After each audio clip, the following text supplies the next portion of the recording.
পৃথিবীতে আল্লাহ ছাড়া আর কারো নাম কোনোদিন আপনি আল্লাহ শুনেছেন নাকি? শুনে থাকলে হাত তোলেন। শুনছেন? বাংলাদেশে কত মানুষ? 16 কোটি, 17 কোটি, 18 কোটি? কইতে থাকেন, 20 কোটি নিয়ে যান এমনি। আসলে কয় কোটি? 18 কোটি মনে হয় বর্তমানে। 16 কোটি তো অনেক আগের হিসাব।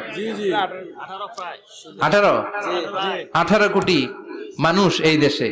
এই 18 কোটি মানুষের মধ্যে কারো নাম আল্লাহ শুনছেন? কথা কন। আমেরিকাতে, এত বড় মহাদেশ, পুরো আমেরিকায় কারো নাম আল্লাহ? গোটা বিশ্বে আরেকজনের নাম আল্লাহ আছে?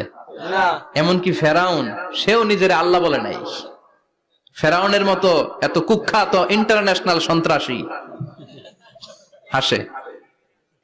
ফেরাউন ইন্টারন্যাশনাল কুখ্যাত সন্ত্রাসী না? সে কুখ্যাত সন্ত্রাসী।